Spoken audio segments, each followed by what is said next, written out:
अस्सलाम वालेकुम नाजरीन, मैं हूँ आपकी मेज़बान आफरीन खान, लेकर के आई हूँ आपके लिए ये प्रोग्राम जिसका नाम है आपकी सहेली।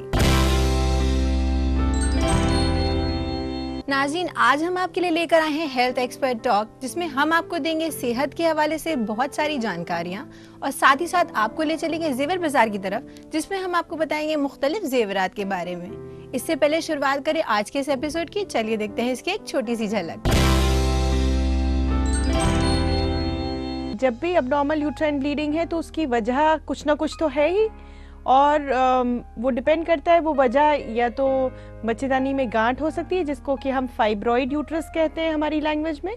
आपने भी आमतौर पे सुना होगा, औरतें बताती हैं कि बच्चेदानी में गांठ बताई गई है, तो फाइब्रॉइड यूट्रस एक बड़ा रीज़न है एबनॉर्मल यूट्राइन ब्लीडिंग का। हमारे मुल्क में जेवरात की कोई कमी नहीं, चाहे रिवायती जेवरात हो या आर्टिफिशियल या फिर फंकी जेवरात। आपको यहाँ जेवरात की हर किस्म मिल जाएगी, लेकिन कुछ मुनफरिद किस्म के जेवरात होते हैं जो किसी खास जगह पर ही पाए जाते हैं। आज हम आपको रूबरू करवाएंगे ऐसे ही खास जयपुरी जेवरात से। तो नाज़रीन, चलिए बढ़ते हैं हमारे पहले सेगमेंट की तरफ, जिसका नाम है हेल्थ एक्सपर्ट टॉक, जिसमें आज हम बात करेंगे आपके सेहत के हवाले से। नाज़रीन, आज का हमारा मौजू है अबनॉर्मल यूट्राइन ब्लीडिंग। इस बारे में बातचीत करने के लिए हमारे साथ जुड़ रही हैं डॉक्टर सुबूही कुरैशी। तो चलिए इस्तकबाल करते हैं इनका। डॉक्टर साहब, आपका इस्तकबाल है हमारे इस प्रोग्राम में। शुक्रिया बहुत बहुत। डॉक्टर, सबसे पहले मैं आपसे ये जानना चाहूँगी, जो अबनॉर्मल यूट्राइन ब्लीडिंग है, इसके क्या मायने होते हैं? आपने कहा एबनॉर्मल यूट्राइन ब्लीडिंग, यूट्रस से यानी बच्चेदानी से जब भी जो नॉर्मल पैटर्न है ब्लीडिंग का नहीं हो रहा है, अबनॉर्मल है यानी नॉर्मल पैटर्न नहीं फॉलो हो रहा है, तो उसको हम अबनॉर्मल यूट्राइन ब्लीडिंग कहते हैं। डॉक्टर, अब मैं आपसे ये जानना चाहूँगी, अबनॉर्मल यूट्राइन ब्लीडिंग है, इससे ख़वातीन की सेहत पे क्या असर देखने को मिलते हैं, ये आप बताइए। देखिए, चूँकि ये नॉर्मल ब्लीडिंग पैटर्न इसमें नहीं हो रहा है, तो जाहिर सी बात है कि इन द लॉन्ग रन अगर ये पैटर्न बना रहेगा तो खातून की सेहत पे ख़राब असर आएगा। तो वो असर ख़राब किसी भी वजह से, ये जो अब नॉर्मल यूट्राइन ब्लीडिंग जिस वजह से हो रही है, उस वजह से उनकी सेहत पे नेगेटिव असर पड़ेगा। मैम, अब मैं आपसे ये जानना चाहूँगी कि इस परेशानी की क्या अलामतें हैं और कैसे पता चलेगा कि ये परेशानी हमें हो रही है? तो ऐसी कंडीशन में उसको या तो जैसे ब्लीडिंग जो अमाउंट है, यानी ब्लड लॉस नॉर्मली पीरियड्स में के दौरान एक औरत को 30 ml होता है। ये नापना तो बड़ा मुश्किल है, लेकिन ऑन एन एवरेज जैसा ब्लीडिंग पैटर्न रहा है, अगर उससे ज़्यादा ब्लीडिंग हो रही है या क्लॉट्स पास हो रहे हैं, यानी जमा हुआ खून के थक्के पास हो रहे हैं, या फिर जो पैड्स वो इस्तेमाल करती थी उसका नंबर बढ़ गया है, या रात में उठ के उनको पैड चेंज करने की ज़रूरत पड़ती है, तो इन सब कंडीशन से हमें पता चलता है कि खून ज़्यादा जा रहा है, नॉर्मल जो ब्लीडिंग हो रही है उससे ज़्यादा ब्लीडिंग उनको हो रही है। तो एक तो ये परेशानी इसमें दिक्कत आ सकती है कि ब्लीडिंग ज़्यादा होना, या फिर ये हो सकता है कि ब्लीडिंग रेगुलर इंटरवल्स पे नहीं आ रही है, यानी कि जो नॉर्मल साइकिल होती है वो अमूमन 30 to 35 डेज़ की होती है, लेकिन अगर ये शॉर्ट हो गई है, यानी 25 दिन से पहले पीरियड आ रहा है, या फिर ये लॉन्ग हो गई है, यानी कि 35 डेज से ज़्यादा लंबा पीरियड आ रहा है, तो ये भी अब नॉर्मल बात है। लेकिन इसमें ज़्यादातर करके ये देखा गया है कि हार्मोनल गड़बड़ी होती है, तो उस तरह से मरीज़ को देखना पड़ता है। इसके अलावा ये हो सकता है कि ब्लीडिंग का पैटर्न कुछ ना हो, ये भी एक तरह की प्रेजेंटेशन हो सकती है, ये भी एक तरह की परेशानी हो सकती है कि कभी ब्लीडिंग 15 दिन पे आती है, कभी 25 दिन पे आ जाती है, कभी 10 दिन पे आ जाती है, यानी कोई पीरियड का पक्का नहीं रहता है। तो उसमें भी ये बच्चेदानी में ख़राबी की वजह से ये परेशानी पेश आती है। तो इस सब में अब नॉर्मल यूट्राइन ब्लीडिंग हम इन सब को कहते हैं। जी हाँ, आप सही बता रही हैं कि ये परेशानी है, इसको कैसे पता लगा सकते हैं। साथ ही साथ अगर गायनोकोलॉजिस्ट के पॉइंट ऑफ व्यू से देखा जाए तो ये परेशानी कितनी मुश्किल हो सकती है, कितनी परेशान कर सकती है हमारी ख़वातीन को, ये आप हमें बताइए। देखिए, जब भी अबनॉर्मल यूट्राइन ब्लीडिंग है तो उसकी वजह कुछ ना कुछ तो है ही, और वो डिपेंड करता है, वो वजह या तो बच्चेदानी में गांठ हो सकती है जिसको कि हम फाइब्रॉइड यूट्रस कहते हैं हमारी लैंग्वेज में। आपने भी आमतौर पे सुना होगा, औरतें बताती हैं कि बच्चेदानी में गांठ बताई गई है, तो फाइब्रॉइड यूट्रस एक बड़ा रीज़न है एबनॉर्मल यूट्राइन ब्लीडिंग का। इसके अलावा कभी कभी बच्चेदानी के अंदर पॉलिप्स बन जाते हैं, गांठ एक पूरी बन के पूरी की टोटली बच्चेदानी के अंदर आ जाती है, वो उसकी वजह से भी एबनॉर्मल यूट्राइन ब्लीडिंग हो सकती है। इसके अलावा कभी कभी बच्चेदानी की लाइनिंग जो है वो मोटी हो जाती है, जिसको कि हम एंडोमेट्रियल हाइपरप्लेजिया कहते हैं, या कभी कभी वो कैंसर की शक्ल इख्तियार कर लेती है, यानी कि उसमें कैंसर हो जाता है जिसको कि हम एंडोमेट्रियम का कैंसर कहते हैं। इस वजह से भी एबनॉर्मल यूट्राइन ब्लीडिंग हो सकती है। इसके अलावा बॉडी में अगर कुछ खून बनने में, खून का थक्का बनने में परेशानी हो रही है तो उस वजह से भी हो सकता है, या हार्मोन की गड़बड़ी हो रही है उस वजह से भी ब्लीडिंग का पैटर्न अबनॉर्मल हो सकता है। तो जितनी भी मैं वजूहत बता रही हूँ, या तो वो बच्चेदानी के अंदर उसकी परेशानी है, या हार्मोन की गड़बड़ी हो सकती है, या बॉडी के दूसरे हिस्से में कोई गड़बड़ी हो सकती है जिसकी वजह से बच्चेदानी से अबनॉर्मल ब्लीडिंग होती है। तो जो बीमारी है उसको पता करना बहुत ज़रूरी है, क्योंकि अबनॉर्मल ब्लीडिंग होना तो एक सिर्फ सिम्टम है, उस बीमारी का एक क्या कहना चाहिए, एक प्रेजेंटेशन है, लेकिन वो परेशानी क्यों हो रही है, वो अबनॉर्मल ब्लीडिंग क्यों हो रही है, उसकी वजह जानना बहुत ज़रूरी है, और उसी के हिसाब से फिर आगे इलाज किया जाएगा। तो मैम इसका मतलब ये है जो अबनॉर्मल यूट्राइन ब्लीडिंग की परेशानी होती है ये बड़ी बीमारी की तरफ कोई इशारा करती है? जी बिल्कुल, मतलब बड़ी या छोटी ये कहना इस पॉइंट पे तो मुश्किल है, लेकिन अगर रूटीन से हटकर कुछ भी परेशानी हो रही है, ब्लीडिंग का पैटर्न गड़बड़ा गया है, ब्लीडिंग ज़्यादा हो रही है, ब्लीडिंग कम हो रही है, या जल्दी आ रही है, देर से आ रही है, या पैटर्न नहीं बना हुआ है, तो इन सब शक्लों में मरीज को, औरत को अपनी गायनेकोलॉजिस्ट से ज़रूर सलाह ले लेनी चाहिए, क्योंकि ये इशारा कर रहा है कि कुछ ना कुछ अंदर गड़बड़ी चल रही है और उसको हमें देखना चाहिए कि क्या किस वजह से ये हो रहा है। मैम इस बारे में हमारी बातचीत यूं ही जारी रहेगी, तब तक के लिए अपने नाज़रीन को याद दिला दूं, अगर उनके भी हैं सेहत के हवाले से कोई भी सवाल जिनके जवाब चाहते हैं वो हमसे या देना चाहते हैं हमें अपना फीडबैक, तो वो हमें मेल कर सकते हैं। हमारा ईमेल आईडी है aks@etv.co.in।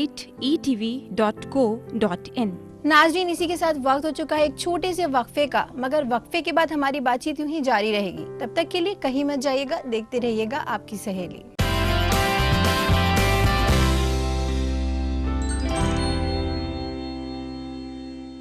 नाज़रीन वक्फे के बाद एक बार फिर से आपका खैर मकदम है इस प्रोग्राम में जिसका नाम है आपकी सहेली। नाज़रीन जैसे कि हम बात कर रहे थे अबनॉर्मल यूट्राइन ब्लीडिंग के बारे में, तो चलिए अपनी बातचीत को यूं ही आगे बढ़ाते हैं। मैम अब मैं आपसे ये जानना चाहूँगी, जो ख़वातीन होती हैं अक्सर वो इग्नोर कर देती हैं, इसको कहीं ना कहीं नज़रअंदाज कर देती हैं, तो इससे बहुत परेशानी हो जाती है।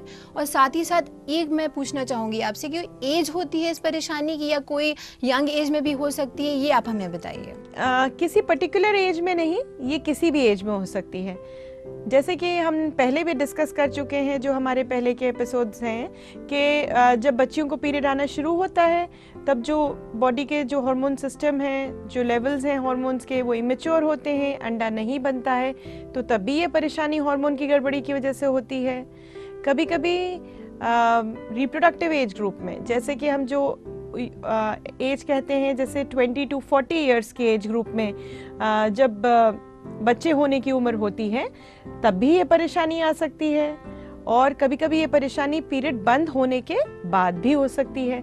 तो कभी भी अगर पीरियड की परेशानी हो रही हो तो उसको इग्नोर नहीं करना चाहिए, सोच के कि हम यंग हैं और हमें कोई परेशानी नहीं हो सकती, उसको ज़रूर दिखा लेना चाहिए। मैम यानी अगर कोई भी खातून की मेंस्ट्रुअल साइकिल डिस्टर्ब हो रही है या उनको ऐसी कोई भी दिक्कत पेश आ रही है तो उनको इस चीज़ का ख्याल रखना चाहिए कि वो डॉक्टर को कंसल्ट करें फ़ौरन। बिल्कुल बिल्कुल तस्दीक करा लेनी चाहिए। इसमें उसमें नहीं रहना चाहिए कि हमें कोई परेशानी नहीं है और ऐसा तो आम तौर पे होता है इस टाइम पे, तो हम लोगों को इसका ध्यान नहीं रखना चाहिए और हम ऐसे ही चल सकता है, बिल्कुल ऐसा नहीं एटीट्यूड रखना चाहिए। अगर कोई परेशानी है और वो परेशानी परसिस्ट कर रही है, वो 3 साइकिल्स आपकी गुजर चुकी हैं तब भी वो परेशानी परसिस्ट कर रही है, तो ज़रूर दिखा लेना चाहिए। साथ ही साथ अगर ये दिक्कत पेश आ रही है तो इसका पता कैसे किया जा सकता है, और मैं आपसे ये जानना चाहूँगी कि डॉक्टर की सलाह कितनी ज़रूरी होती है इसमें, ये आप हमें बताइए। आप डॉक्टर से जाके, अपनी गायनेकोलॉजिस्ट से जाके सलाह लें। उसके लिए जो भी टेस्ट की या इन्वेस्टिगेशंस की ज़रूरत होगी वो आपको लिखेंगी, और आम तौर पे इसके लिए ब्लड टेस्ट कुछ हो सकते हैं, हार्मोन के टेस्ट हो सकते हैं, बच्चेदानी के अंदर से टुकड़े की जांच हो सकती है, अल्ट्रासाउंड हो सकता है बच्चेदानी का। उसके अलावा बच्चेदानी के अंदर दूरबीन की जांच के साथ टुकड़े की जांच हो सकती है। तो कई सारे तरीक़े हैं जिनकी ज़रूरत पड़ सकती है इस बीमारी को पकड़ने के लिए कि ऐसा क्यों हो रहा है, पीरियड्स की गड़बड़ी क्यों हो रही है। अगर हम बात करें इसकी अलामतों की तो हार्मोनल डिसबैलेंस भी अक्सर देखने को मिलता है। तो अगर अब हम बात करें कंसीव करने की, तो इसमें भी बहुत ज़्यादा परेशानी होती है ख़वातीन को, तो ये आप हमें बताइए। बिल्कुल बिल्कुल, कंसीव करने में भी परेशानी आ सकती है।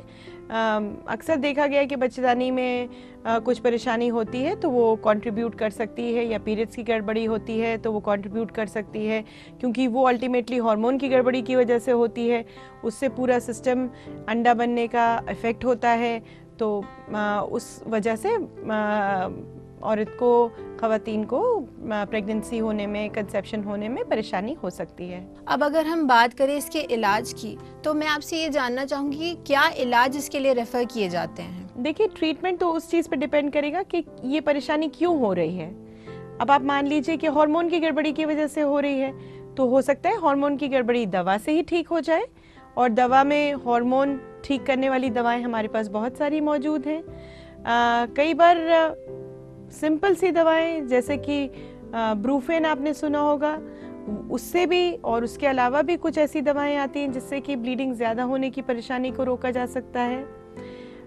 इसके अलावा कभी कभी हो सकता है कि कुछ ऑपरेशन करने की ज़रूरत पड़े, और वो ऑपरेशन हो सकता है कि दूरबीन के द्वारा हो, यानी जिसको हम हिस्ट्रोस्कोपी कहते हैं, बच्चेदानी के अंदर दूरबीन डाल के हो, या फिर हो सकता है कि पेट के अंदर दूरबीन डाल के हो, जिसको हम लैप्रोस्कोपी कहते हैं।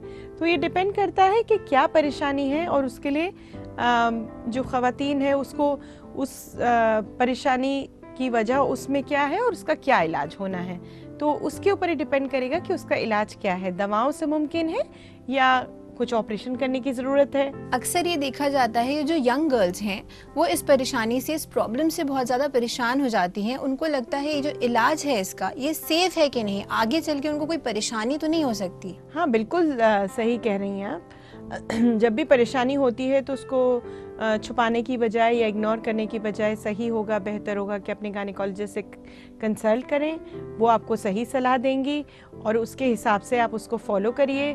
वो जो भी बताएं, ट्रीटमेंट बताएं, इन्वेस्टिगेशंस बताएं, जांचें बताएं करने के लिए, वो करवाइए और उनको उसके हिसाब से, उसके मुताबिक चलिए। इंशाल्लाह ऊपर वाला चाहेगा तो ज़रूर उनको परेशानी में शफा मिलेगी। मैम, इसी के साथ वक्त हो चुका है कि मैं अपनी नाज़रीन के सवालों को इस प्रोग्राम में शामिल करूं। हमारा पहला सवाल ये है, एक खातून है, वो 31 इयर्स की हैं और उनका वेट बहुत ज़्यादा कम है।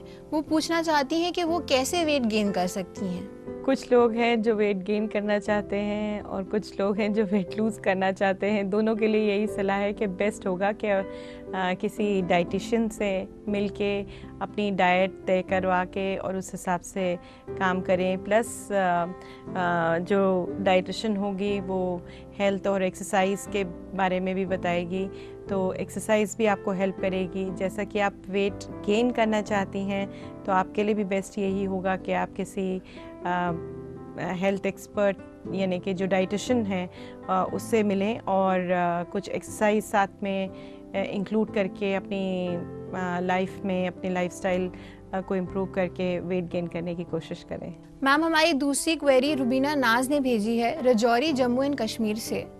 उनका सवाल ये है कि उनको एंडोमेट्रियोटिक सिस्ट थी जिसका इलाज उन्होंने लैप्रो से करवाया था 2 साल पहले, मगर वो कंसीव नहीं कर पा रही हैं। तो उनको डॉक्टर ने IVF सजेस्ट की है।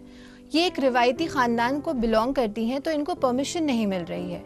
तो ये आपसे जानना चाहती हैं कि कोई और इलाज मुमकिन है इनके लिए कि नहीं, ये आप बताइए इन्हें। तो रुबीना, आपकी परेशानी सुनी मैंने, और आपका लैप्रोस्कोपी से एंडोमेट्रियोसिस की सिस्ट निकाली गई थी, और हो सकता है कि उसके बाद आपकी ट्यूब्स ठीक काम नहीं कर रही हों और इसी वजह से प्रेगनेंसी नहीं हो रही हो, और अभी जो आपने कंसल्टेशन लिया है उन्होंने आपको टेस्ट ट्यूब बेबी के लिए बताया है।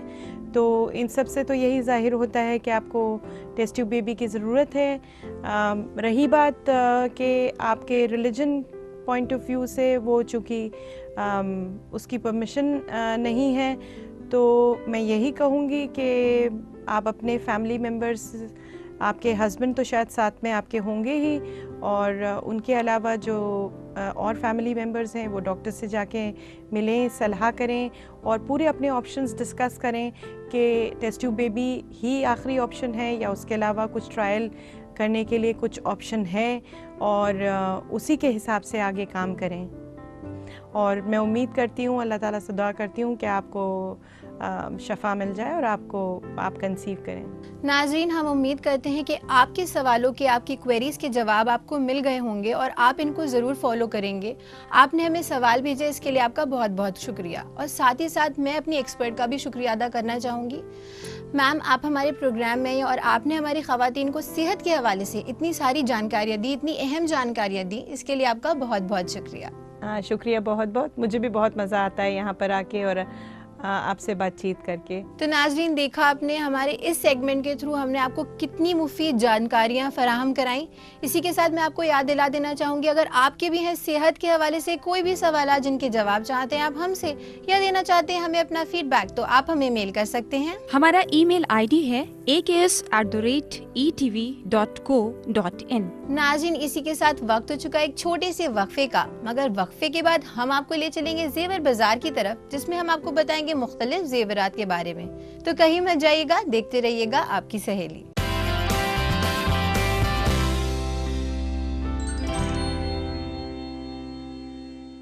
नाज़रीन, वक्फे के बाद एक बार फिर से आपका खैर मकदम है इस प्रोग्राम में जिसका नाम है आपकी सहेली।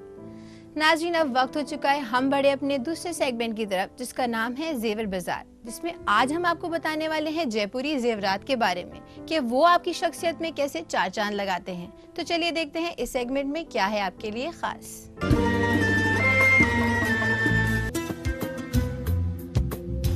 हमारे मुल्क में जेवरात की कोई कमी नहीं, चाहे रिवायती जेवरात हो या आर्टिफिशियल या फिर फंकी जेवरात, आपको यहाँ जेवरात की हर किस्म मिल जाएगी।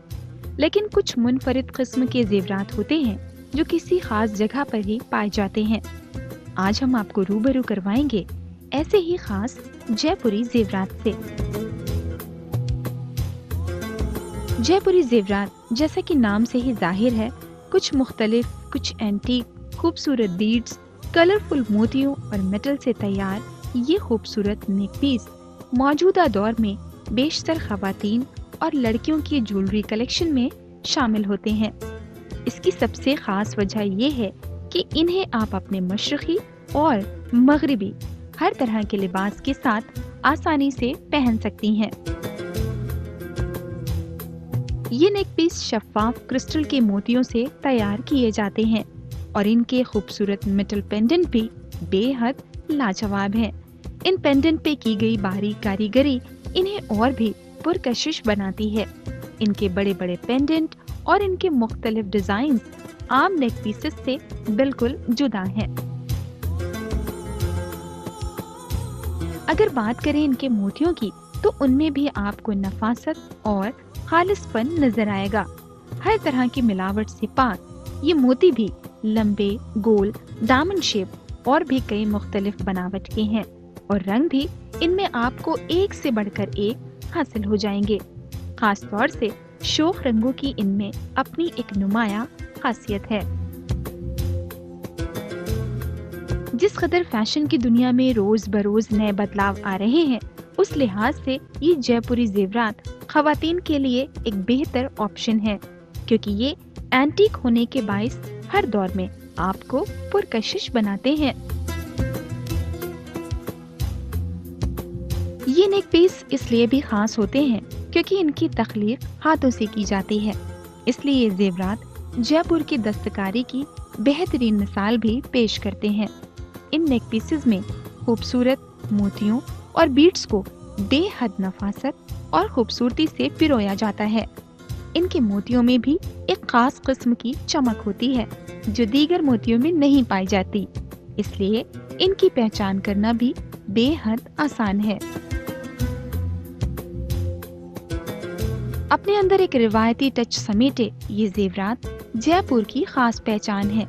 हल्की फुल्की तकरीब या किसी खास मौके पर खवातीन इन जेवरात को जेबतन करना पसंद करती हैं, खासकर नौजवान लड़कियां जो भारी भरकम जेवरात नहीं पहनना चाहती, वो ज्यादातर इन जयपुरी जेवरात को तरजीह देती हैं, क्योंकि ये जेवरात उनको हर तरह के मलबूसात के साथ रिवायती और जदीद दोनों तरह का लुक देते हैं।